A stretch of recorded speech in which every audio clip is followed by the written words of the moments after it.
Good morning, guys. Let's keep reading the Bible, Genesis 30. This is after there is this rivalry, I guess, with Leah and Rachel, Jacob's wives. When Rachel saw that she bore no children for Jacob, Rachel was jealous of her sister, so she said to Jacob, "Give me sons. If there are none, I'll die." I told you, it's about glory and things like that, what they're doing. It's not just about a marriage where it's about babies and having a family. It is about glory. That's why they're, so intent on these things, This legacy that must continue. Otherwise, you're nothing. And that's not just like a spiritual thing. It's like a material thing also. Because if you wouldn't have children, sons, whatever you were about, it's just gonna be sold off to somebody else, right? But Jacob became furious with Rachel and said, "Am I instead of God the one who withheld from you the fruit of your womb?" Wow, Jacob seems to be blaming here. So she said, "Here's my maidservant Bilbah. Go to her and let her give birth on my knees, so that from her I may also build a family." They're doing this thing again that happened with Abraham and Sarah, right? And that was kind of a mistake, wasn't it? They did not learn from their ancestors, or what's going on? Then she gave her maidservant Bilbah to him for a wife, and Jacob went to her. Bilbah became pregnant and gave birth to a son for Jacob. So Rachel said, "God has judged my cause and also heard my voice and given me a son." Therefore she named him Dan. Then Rachel's female servant became pregnant again and gave birth to a second son for Jacob. So Rachel said, "I've surely wrestled greatly with my sister, also I've won." So she named him Naphtali. Now Leah saw that she stopped having children, so she took Zilpah, her female servant, and gave her to Jacob as a wife. Oh my goodness.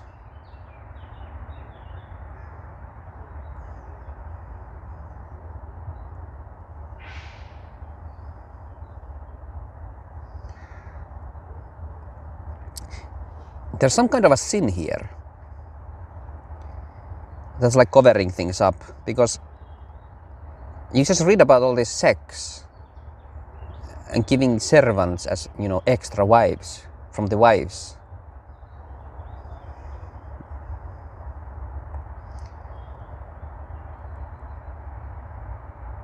It's weird reading something like this as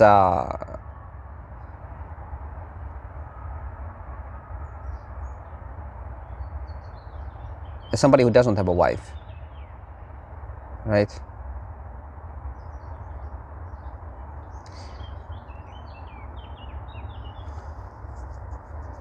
And it's from a different time also.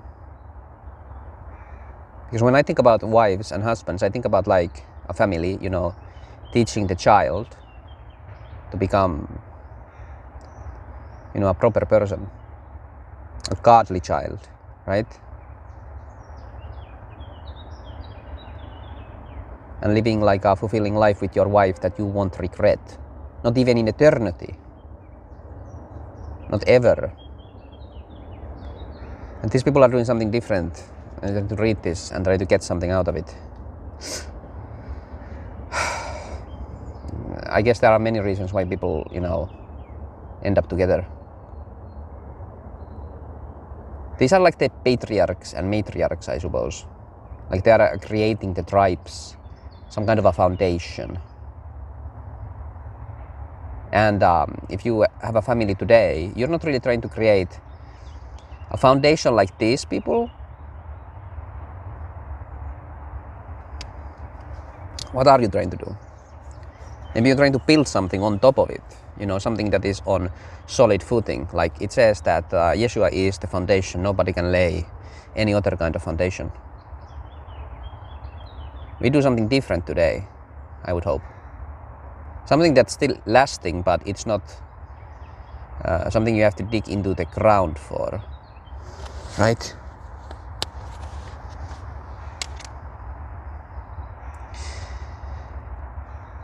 Then Zilpah, Leah's female servant, gave birth to a son son for Jacob. Leah said, how fortunate, so she named him Gad.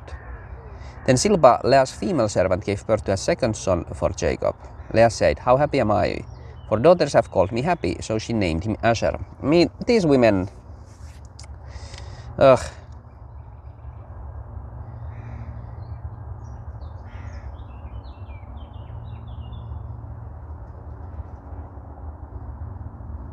Now during the days of the wheat harvest, Reuben went and found... Paul says that it's preferred to remain unmarried as me, and I kinda agree with him. Like, what is this? No, I don't kinda agree with him. It's obviously preferable. These are simpletons. We're reading about simpletons living like the simple life. About their goats and sheep and herding and trying to survive because there's violent tribes and things like that. People considering themselves like rulers and kings and gods, ignorantly worshipping idols. That's something that they made with their own tools. We're reading about these people. There's some fundamental things that remain the same, but a lot of it is, at least on the surface of it, just like, oh my goodness, it's noise. Like, I don't care how many women, how many children these women push out. I don't care about the 12 tribes. That means nothing to me.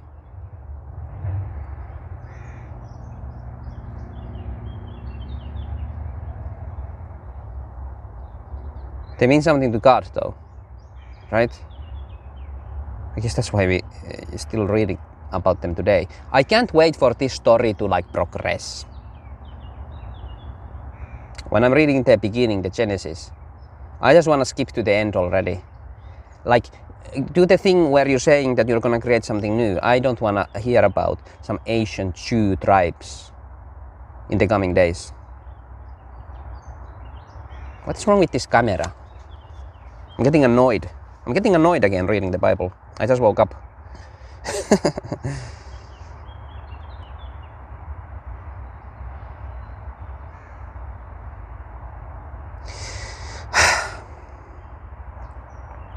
Now there is all this moronic drama. Now during the days of the wheat harvest, Reuben went and found mandrakes in the field, and he brought them to his mother Leah. Then Rachel said to Leah, please give me some of your son's mandrakes. But she said to her, wasn't it enough that you took my husband away? You'd also take away my son's mandrake. So Rachel said, that being so, let him lie with you tonight in exchange for your son's mandrakes. So when Jacob came from the field in the evening, Leah went out to meet him, and she said, you must come to me, for I've actually hired you with my son's mandrakes. So he lay with her that very night. Ugh. Now, how can anybody read this and get something out of this that isn't just disgusting? This is about screwing. There's a screwing non-stop. That's what you're reading here. But they're doing it staring at something different, right? Maybe it's God that they're staring at. But it is about like their glory and having many children, many sons. That would have been very important, I guess, back then, you know, thousands of years ago. It isn't that important anymore. And now, the way you glorify God, it isn't just by ejaculating into a bunch of wombs. That's something that you get to do once you've glorified God. We're doing it in reverse order now, hopefully. Like when you are prepared, when you're ready, right? They're doing the opposite of it. These are like idiots just doing it. Creating a bunch of children. Starting their tribes.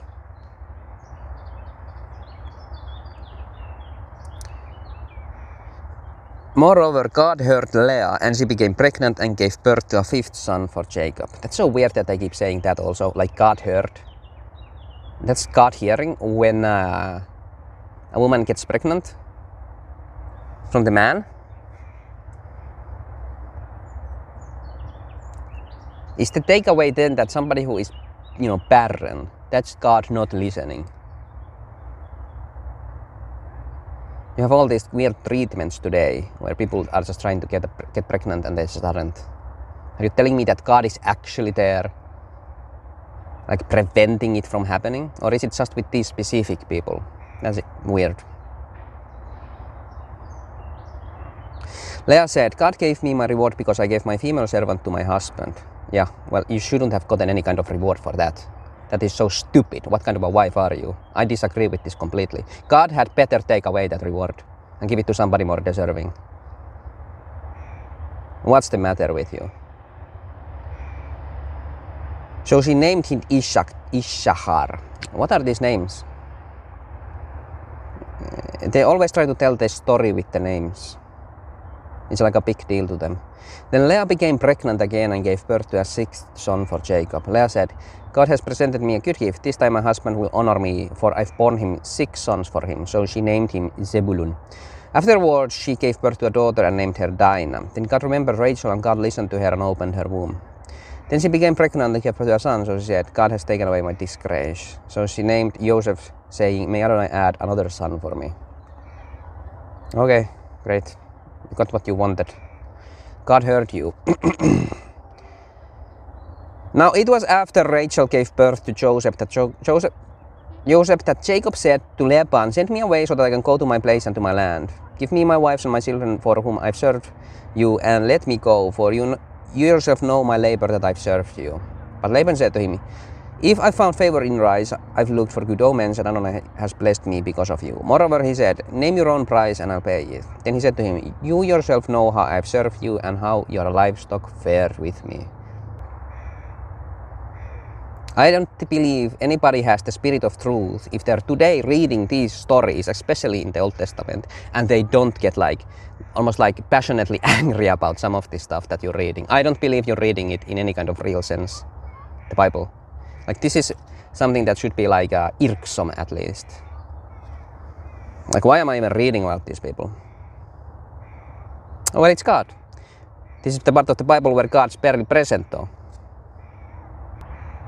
This is just preparation. This is God preparing something. This is in the very, very beginning of Genesis, He's just creating the earth, right? Putting the light in the sky. This is the fundamental stuff, I suppose, that's happening here. This is humanity's fundamental thing.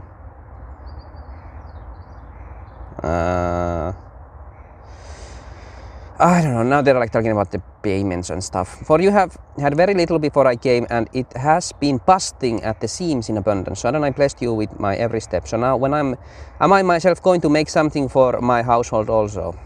Then he said, what can I pay you? Jacob said, you don't need to pay me anything. If you will do this one thing for me, I will shepherd your flock again and watch it. Okay, let me pass through your flock today, removing every colorfully spotted lamb from there and every dark-colored lamb among the sheep, as well as the colorfully spotted among the goats, and that will be my salary. So tomorrow my honesty will testify on my behalf when you come to check on my salary. You agreed to. Everyone that isn't colorfully spotted among the goats or dark-colored among the sheep with me, it is stolen. So Laban said, all right, may it be according to your word. There's some kind of a splitting that is happening.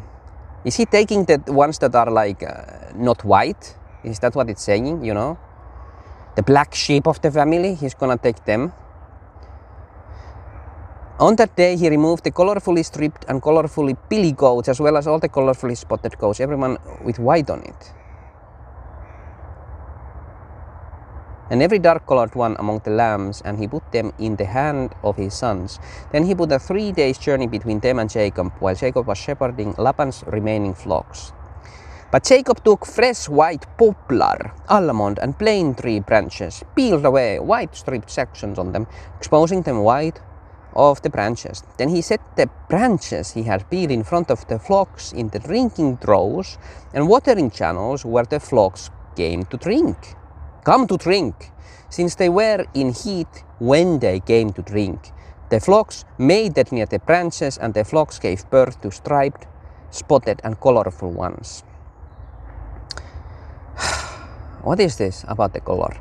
If you think about God and His light, it's the pure white, right?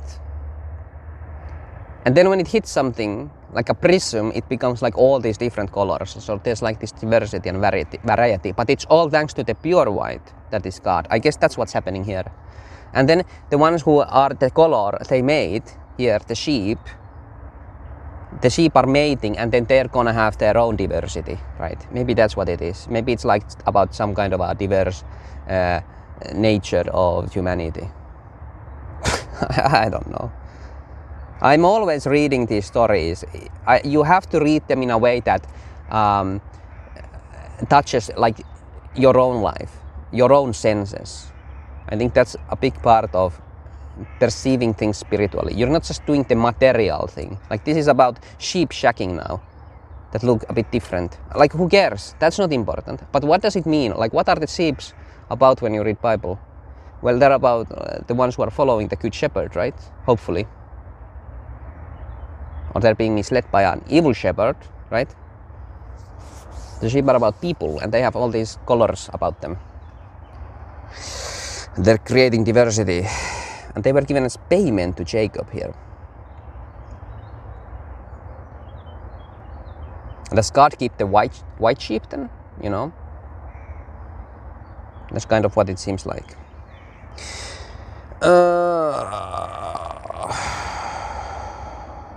Now Jacob separated the lambs and set the faces of the flocks toward the striped ones as well as the dark-colored ones among Laban's flock.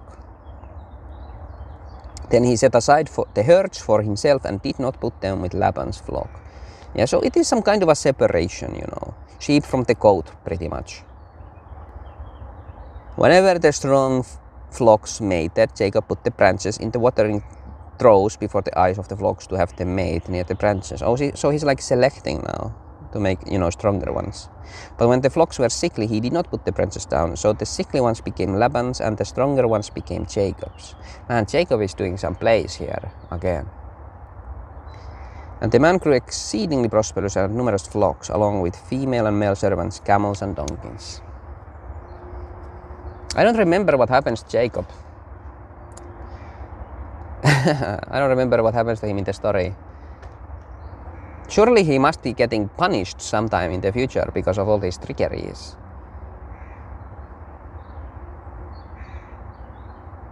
Right? There's gonna be some kind of a reckoning. There has to be. But I don't remember. I remember he wrestles with an angel from the Lord and gets hurt. That's nice. But anyway, let's continue next time, and hopefully we will not be so annoyed